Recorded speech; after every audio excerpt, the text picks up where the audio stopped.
तो यहाँ पे नेक्स्ट 3 क्वेश्चन के लिए अपन को ये कुछ डेटा दे रखा है, चलिए देखते हैं क्या बोल रहा है। ए triangle CEF is drawn inside a square ABCD। CEF एक ट्राइंगल है जो कि स्क्वायर ABCD में बना हुआ है, जहां पे CF अपन को इक्वल टू दे रखा है। CF है 8 के बराबर, इसी तरीके से EF है 6 के बराबर और CE है 10 के बराबर। चलिए ठीक है। तो यहां पे अगर आप ध्यान से देखेंगे तो ये 8, 6 और 10 ये ट्रिपलेट होती है। आपको पता है कि ये ट्रिपलेट होती है, मुझे भी पता है, सबको पता है। अगर ये ट्रिपलेट होती है तो इसका मतलब ये ट्राइंगल कैसा होगा, ये राइट एंगल ट्राइंगल होगा। क्योंकि जब कभी भी किसी ट्राइंगल की साइड्स ट्रिपलेट होती है, दैट मींस पाइथागोरस थ्योरम को फॉलो करती है, तो वो ट्राइंगल राइट एंगल ट्राइंगल होता है। ये राइट एंगल ट्राइंगल है। अब यहाँ पे 90 एंगल कौन सा होगा? अपन जानते हैं कि जो सबसे बड़ी साइड होती है वो हाइपोटेनियस होती है, और हाइपोटेनियस के सामने वाला एंगल ही 90 होता है। तो यहाँ पे 10 सबसे बड़ी साइड है, तो इसके सामने वाला एंगल 90 होगा। मतलब ये वाला एंगल अपने पास 90 डिग्री के बराबर होगा। अब यहां पे अगर आप ध्यान से देखेंगे तो देखिए ये एक स्क्वायर है, तो ये सारे एंगल भी 90 होंगे, क्योंकि स्क्वायर के सारे एंगल जो होते हैं वो 90 होते हैं। अगर ये एंगल अल्फा है तो ये एंगल कितना हो जाएगा? 90 माइनस अल्फा, क्योंकि ट्राइंगल के तीनों कोण 180 के बराबर होते हैं। एक 90 हो गया, एक अल्फा हो गया, तो तीसरा क्या हुआ? 90 माइनस अल्फा। इसी तरीके से अगर ये बीटा है और एक ये 90 है, तो ये कितना हो जाएगा? ये हो जाएगा 90 माइनस बीटा। 90 माइनस अल्फा और 90 माइनस बीटा। अगर मैं इन तीनों एंगल्स को ऐड करूं, अगर बीच वाला एंगल 90 है तो ये बाकी दोनों एंगल कितने होंगे? मिला के 90 होंगे, क्योंकि ये पूरे तीनों एंगल मिला के 180 होंगे। तो मैं बोल सकता हूं कि 90 minus alpha plus 90 minus beta बराबर इक्वल टू 90। एक 90 तो कैंसिल आउट हो जाएगा, तो यहां से alpha plus beta equal to आ जाएगा 90 डिग्री। अल्फा प्लस बीटा 90 आने का मतलब है कि अल्फा इक्वल टू भी 90 minus beta, alpha equal to भी 90 माइनस बीटा, और बीटा इक्वल टू भी 90 माइनस अल्फा। दैट मीन्स ये हुआ कि इस 90 माइनस अल्फा की जगह मैं यहां पे बीटा भी लिख सकता था, इसको मैं इक्वल टू बीटा भी कर सकता था, और 90 माइनस बीटा की जगह मैं इक्वल टू अल्फा भी लिख सकता था। अब अगर आप ध्यान से देखेंगे इन दोनों ट्राइंगल्स में, ट्राइंगल कौन कौन से? AEF और BCF, इन दोनों ट्राइंगल्स को अपन सिमिलर प्रूफ कर सकते हैं, क्योंकि यहाँ पे दो एंगल्स बराबर आ गए अल्फा अल्फा, और दो एंगल्स बीटा बीटा भी बराबर आ गए। जब कभी भी किसी भी ट्राइंगल में दो एंगल आपस में बराबर हो जाते हैं तो वो ट्राइंगल कैसा हो जाता है? सिमिलर हो जाता है। दो एंगल्स कौन कौन से बोल रहे हैं, इसको अपन अच्छे से लिख लेते हैं, क्योंकि वहां पे अपन को देखना पड़ेगा कि भैया कौन सी करस्पॉन्डिंग साइड का रेशियो बराबर होगा। तो उसके लिए सबसे पहले अपन लिख लेते हैं, जैसे कि एंगल AFE इक्वल टू मैं बोल सकता हूं एंगल BCF। इसी तरीके से ये तो हो गया अपने पास अल्फा, और बीटा के लिए अपन लिख सकते हैं angle AEF equal to angle BFC। ये कौन सा है? बीटा। तो यहां पे देखिए अगर दो करस्पॉन्डिंग एंगल्स इक्वल हो गए, इसका मतलब है कि ये दोनों ट्राइंगल सिमिलर है आपस में। और अगर ट्राइंगल सिमिलर है, दैट मीन्स अपन बोल सकते हैं कि भैया ट्राइंगल AEF जो है वो सिमिलर है किसके? ट्राइंगल BFC के। अगर दो ट्राइंगल सिमिलर है तो इनकी करस्पॉन्डिंग साइड का रेशियो इक्वल होगा। करस्पॉन्डिंग साइड यहां पे अपन ले सकते हैं, जैसे ये AE upon BF equal to AF upon BC equal to EF upon FC। ये आपस में इक्वल होगी। और यहां पे EF अपन को 6 के बराबर है और FC जो है वो 8 के बराबर है। That means 3/4।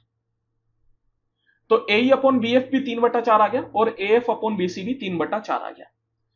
अगर मैं यहां पे बात करूं, जैसे AF अपॉन BC में बात करूं, मैं BC को अगर 4A ले लूं, BC को मैंने 4A ले लिया, तो यहां से AF क्या हो जाएगा? देखिए AF इक्वल टू 3/4 BC, और BC को मैंने 4A ले लिया, तो ये कितना हो जाएगा? 4 से 4 कट गया, दैट इज 3A। तो यहां से AF अपने पास आ जाएगा 3A के बराबर। अब आप देखिए AF आ गया 3A और BC है 4A। BC equal to AB होएगा, क्योंकि स्क्वायर है, दैट मीन्स चारों साइड इक्वल होएगी। तो पूरी साइड अगर AB 4A होएगी और AF 3 है, तो BF कितना हो जाएगा? 4A minus 3A, that is equal to A के बराबर। तो BF आ गया A के बराबर।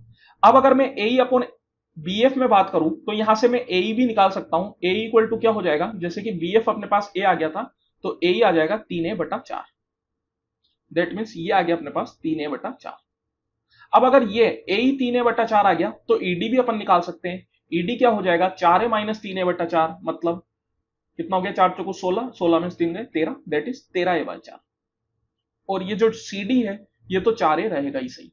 अब आप देखिए यहां पे आपको सब कुछ मिल चुका है, अब जो भी आपसे पूछा आप निकाल सकते हो। हाँ, अभी तक आपके पास A नहीं मिला तो A अपन निकाल सकते हैं। जैसे कि अगर मैं यहां पे लिख लेते हैं, एरिया ऑफ स्क्वायर आपसे पूछा जा रहा है, तो एरिया ऑफ स्क्वायर पूछने के लिए ए तो आपसे पूछेगा ही वो एक तरीके से, मतलब ए आपको निकालना ही पड़ेगा। मैं अगर ट्राइंगल BFC में बात करूं, ट्राइंगल BFC, तो यहां पे मैं ट्राइंगल BFC में पाइथागोरस थ्योरम फॉलो कर सकता हूं।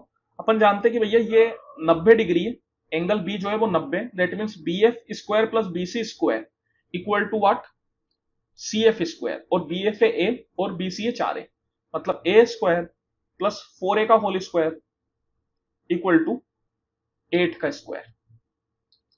तो A स्क्वायर प्लस 16 स्क्वायर मतलब 17A स्क्वायर इक्वल टू 64।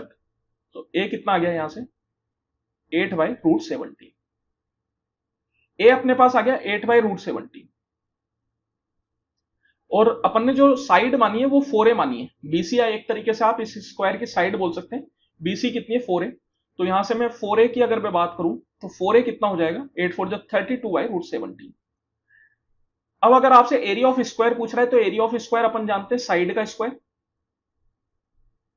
तो एरिया ऑफ स्क्वायर कितना हो जाएगा यहां से, 32/√17 का स्क्वायर।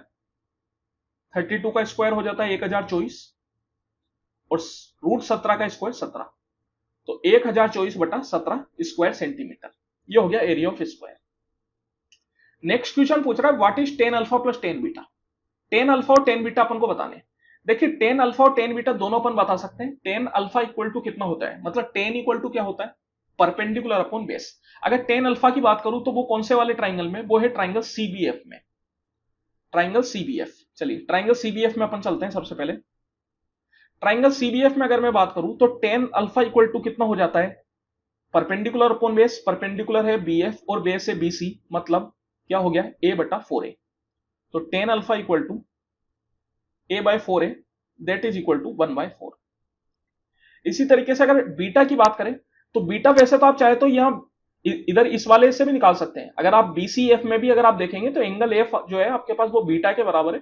तो यहां पे अगर मैं टेन बीटा की बात करूंगा तो क्या हो जाएगा, 4A/A, मतलब BC/BF, दैट इज यहां से टेन बीटा कितना आ गया, 4A/A, that is equal to 4। अब अगर आपसे ten alpha plus tan beta पूछ रहा है तो 1/4 प्लस 4 इक्वल टू 17/4। तो tan alpha plus tan beta कितना हो जाएगा, 17/4। What is the area of triangle CD। CD का एरिया पूछ रहा है। CD देखिए, CD फिर से एक राइट एंगल ट्राइंगल है। राइट एंगल ट्राइंगल में अपन जानते हैं half into base into height. तो ये है 13A/4 और ये 4 है, तो कितना हो जाएगा, half into 13A/4 into 4A। जहां पे अपन को A की वैल्यू पता है तो A की वैल्यू अपन डाल देते हैं, 13/2 इंटू A कितना है, A स्क्वायर। A स्क्वायर अपने पास आ रहा था 1024/17, 1024/17।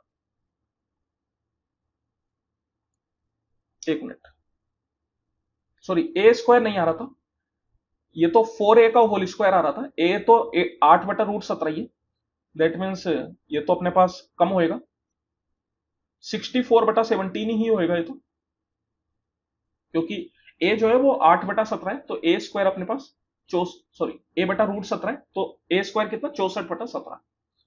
तो यहां पे ये 2 का 32 बार में, तो 13 दूनी 26 की 6 और 2 कैरी चला गया, मतलब 416/17, 416/17 स्क्वायर सेंटीमीटर।